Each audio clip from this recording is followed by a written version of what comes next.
mes vœux les meilleurs à tous les abonnés FIG et tous ceux qui suivent les vidéos FIG. FIG Educational Media, c'est la qualité. FIG Educational Media, c'est l'expérience. FIG Educational Media, c'est l'expertise. Donc, merci beaucoup pour suivre cette vidéo. Donc, ce soir, aujourd'hui, je vous amène cette vidéo très importante sur une catégorie de visa peut-être le moins connu par plusieurs personnes. Donc, vous voulez immigrer aux États-Unis, vous voulez faire un tour aux États-Unis, vous voulez aussi travailler aux États-Unis également.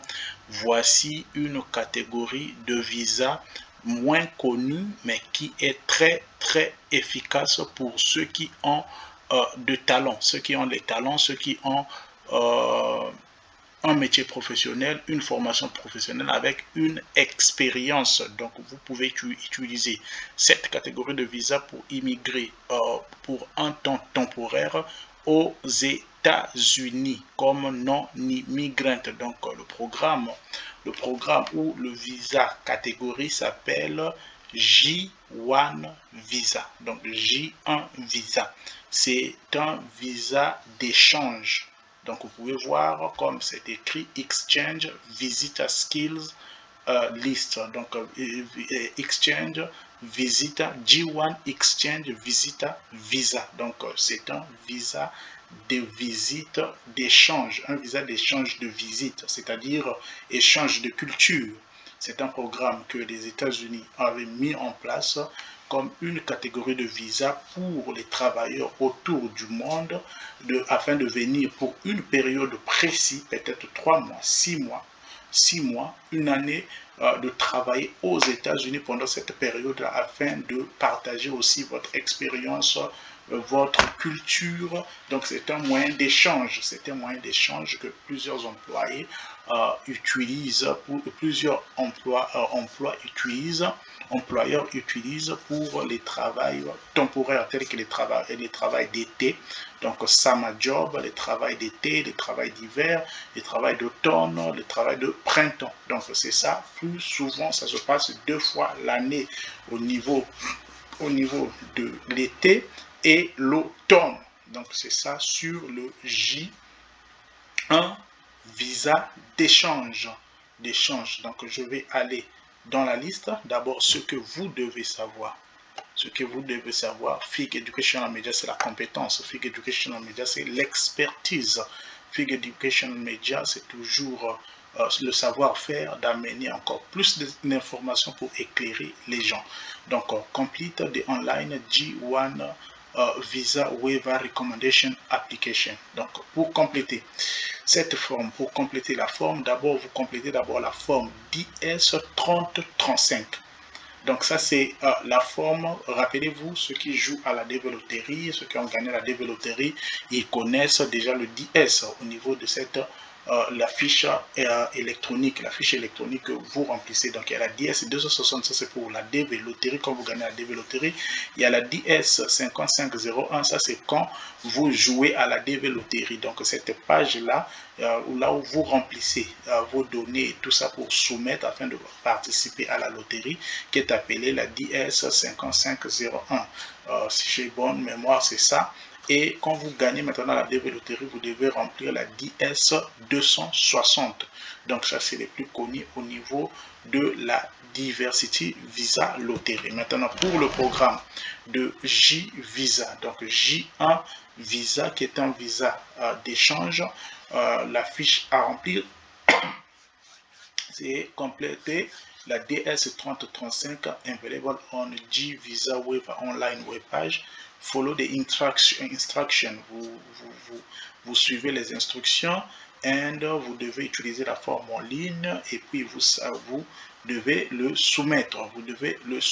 Donc pour la DS, le J-Visa, d'abord il y a le CV number, donc c'est le numéro. Le numéro là commence par un N et puis 10 chiffres. Donc 10 chiffres qui suit ce N. Donc quand vous participez à un programme, par exemple, je peux dire les programmes les plus connus sur ce visa, J1 Visa, ce sont les programmes de travail au camp. Donc au camp, c'est comme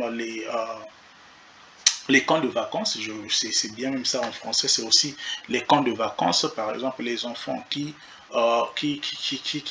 s'enregistrent, leurs parents enregistrent leurs enfants à participer à un camp, ils partent en excursion quelque part à la forêt, quelque part dans un coin un peu reculé, et ils mettent des tentes, il y a des camps des tentes, il y a des camps où il y a des places de jeux comme les jardins pour s'amuser et tout ça là pour les enfants. Alors ces camps-là, ces entreprises-là, ils ont besoin des gens, ils ont besoin des personnes afin de travailler, de travailler avec pour les enfants, prendre soin de ces enfants-là pendant ces moments que ces enfants-là sont au camp. Ça peut être de 3 semaines, 2 semaines, donc c'est par groupe, par rapport aux dates, par rapport aux vacances. Alors ils payent, ils recrutent des travailleurs autour du monde. Vu que les gens reviennent de différents endroits, il faut aussi faire ce brassage-là, il faut aussi faire ce mélange-là des cultures pour prendre soin des enfants. Alors ces entreprises-là cherchent des gens qui ont des talents, qui ont cette capacité-là, qui ont travaillé avec les enfants, qui ont l'expérience également, ou qui ont fait des métiers tels que volontaires au niveau de l'église, qui ont conduit des enfants, quand c'est un camp pour enfants. Si c'est un camp pour adultes, on a besoin aussi des gens avec l'expérience de travailler avec les adultes. Alors, vous postulez dans ces camps-là ou bien dans ces autres travails-là pour le visa échange. Et une fois que vous avez satisfait par rapport à votre profil, on vous sélectionne, cette compagnie vous sélectionne, vous fait passer l'interview, c'est-à-dire l'entretien, et quand tout est bon, on vous fait signer un contrat final. Donc dans ce camp-là, dans ce programme-là, vous aurez de l'argent. On peut vous payer peut-être au-delà de $1000 jusqu'à $3000 que vous pouvez avoir pendant ces 2 mois que vous travaillez. Donc le programme sûrement plus c'est 3 mois. Donc dans les 3 mois, vous avez 2 mois de travail et 1 mois de visiter les États-Unis d'Amérique pendant 1 mois, et ensuite vous devez retourner dans votre pays. Donc c'est ça sur le J1 Visa. Donc quand vous obtenez le J1 Visa, vous pouvez aussi demander aussi, donc par exemple si vous êtes marié, vous voulez voyager avec votre femme, ou vous avez des enfants, vous voulez voyager avec votre enfant, donc votre enfant sera sous le programme, il sera au J2. J2 dependent, donc qui pourra le permettre pendant le moment que vous êtes au camp, pendant le moment que vous êtes là, vous êtes en train de passer cela, lui il peut même étudier quelque chose. Donc ça c'est à propos de ce visa J1 Visa. Donc c'est une très bonne information pour beaucoup qui ne savent pas d'autres catégories de visa pour les États-Unis d'Amérique. Il y a d'autres moyens pour faire un tour aux États-Unis, surtout les programmes d'échange des jeunes leaders. Il y a plusieurs autres programmes d'échange, programmes que vous pouvez aussi travailler. Donc vous voyez, Right and Protection for Temporary Worker. Donc vous voyez que ce sont les travailleurs temporaires. Donc c'est un programme pour les travailleurs temporaires aux États-Unis. If you are coming to the United States to work or study, we are confident that you will have a pleasant and rewarding stay. Donc ça c'est d'abord les premières recommandations pour ceux qui viennent pour étudier ou travailler aux États-Unis. Donc vous pouvez voir, ça c'est tout ça là. Ça ce sont les démarches par rapport au pays. Ce sont les démarches par rapport au pays. Ce sont les démarches par rapport au pays. Donc, je vous amène cette catégorie de visa très important. Et aussi, je vous ai donné plusieurs pistes. Donc, vous pouvez voir ici. Donc, ici, nous sommes dans le site officiel que je vous montre gratuitement. Dans ce site ici, vous pouvez voir par rapport à plusieurs postes qui sont là, les programmes qui sont là, les programmes, donc View Program Requirements, Comparison Chart, to see which program is right for you. Donc vous pouvez voir, il y a tous ces programmes là et vous sélectionnez quel est le programme qui est bien pour vous. Vous voyez ici OP, Camp Counselor, ça ce sont les conseillers des camps, collège et university students. Donc les gens qui sont au collège ou université. Le collège c'est les instituts et il y a l'université, Government Visitor. Vous pouvez venir sur ça. Interne, donc ça, ce sont les stagiaires. Interne, ce sont les stagiaires. Vous pouvez avoir recherché votre stage au niveau des États-Unis et vous partez pour votre stage. Donc, International Visitor, il y a les visiteurs internationaux. Donc, il y a les visiteurs internationaux que vous pouvez voir. International Visitor category is people to people program, which seeks to develop a strength, professional and personal ties between key foreign national. Donc ça c'est ce programme ici des visites. International Visitor must be selected. Donc ça c'est vous devez être sélectionné par les États-Unis et engagé aux consultations, observations, les recherches, les formations, et vous devez démontrer un talent spécial et capacité spéciale.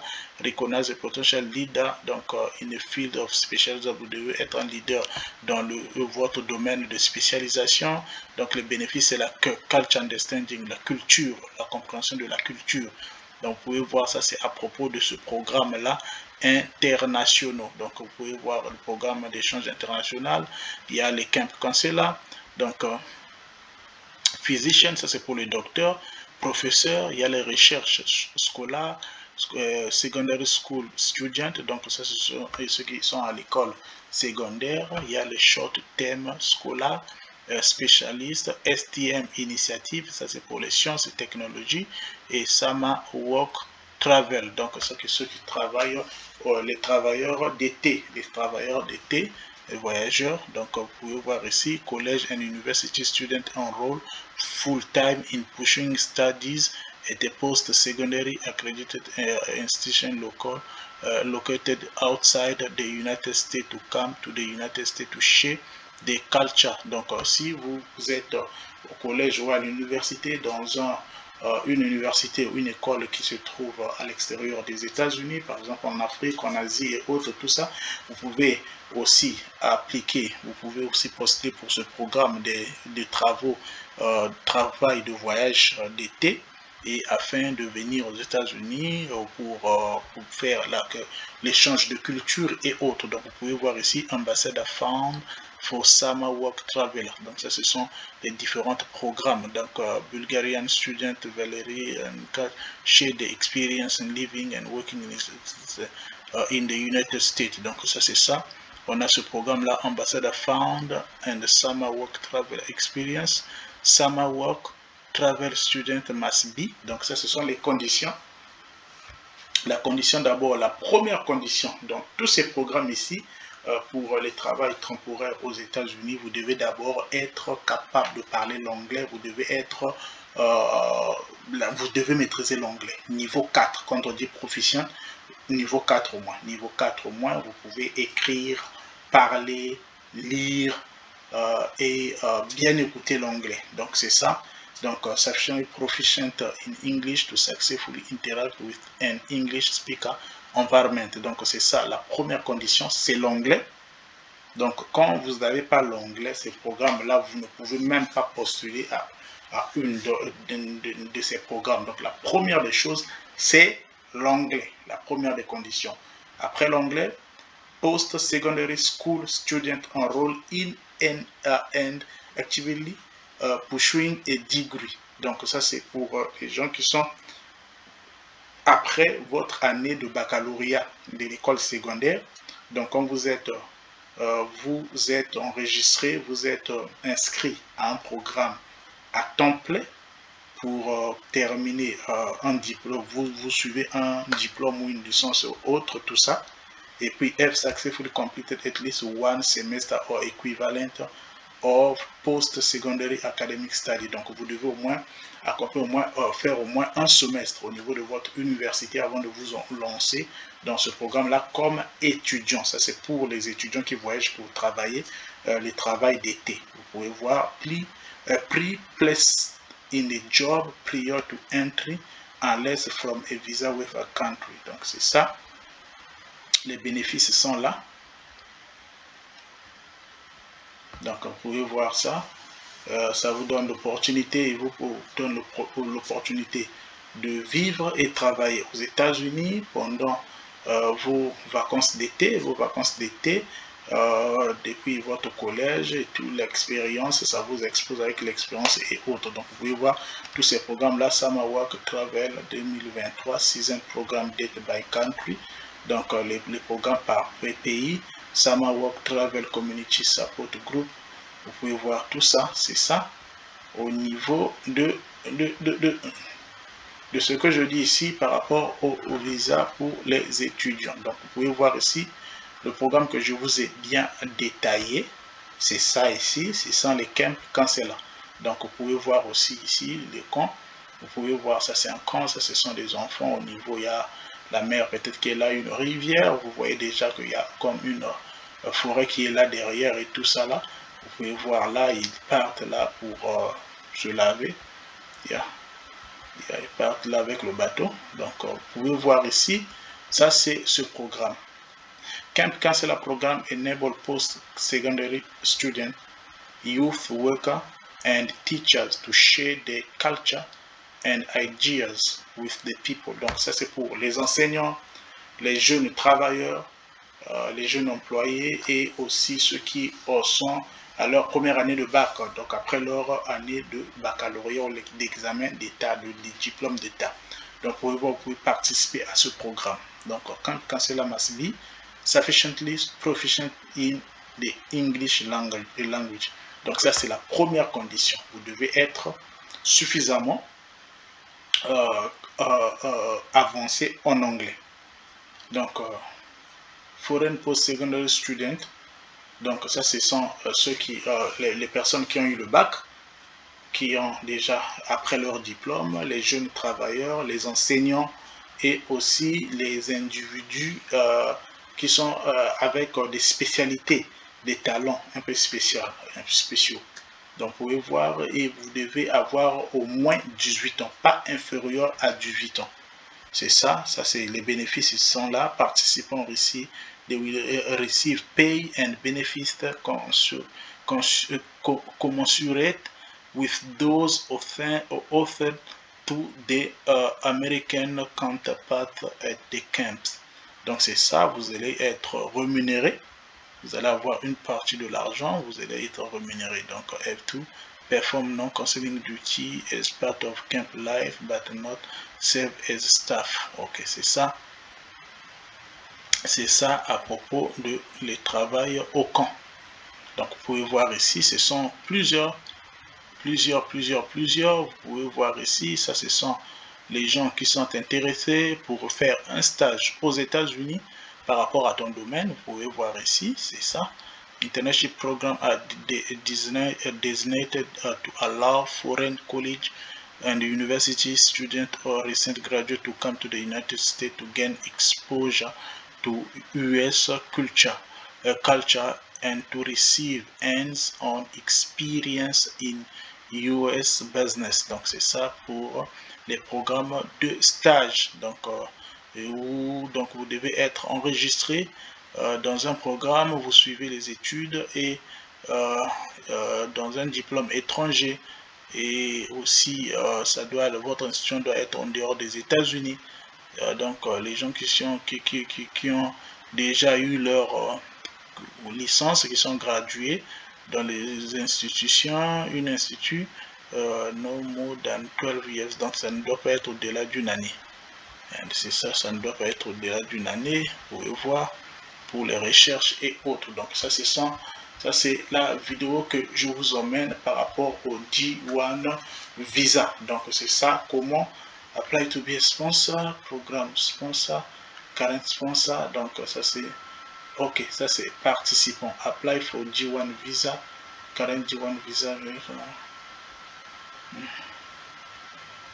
Ok.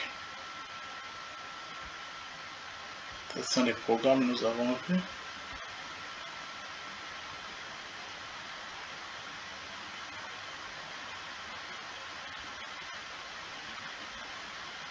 Yeah. Comment postuler pour ce visa. Donc, view step by step guide how to apply. Donc ça c'est comment participer pour ce visa.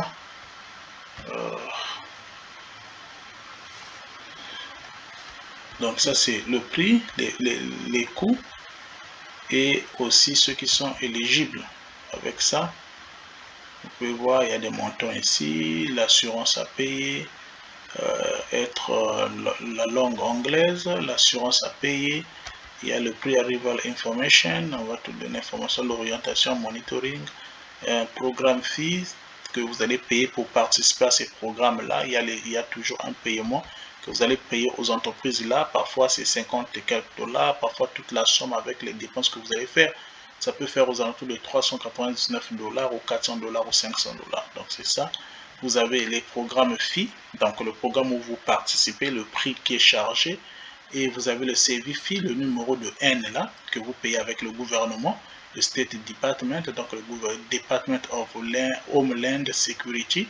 Vous allez payer le prix du service, du CV fee, et puis visa fee, donc les frais de visa, non-immigrant visa, processing fee, each exchange, tout ça là, vous devez payer le prix du visa.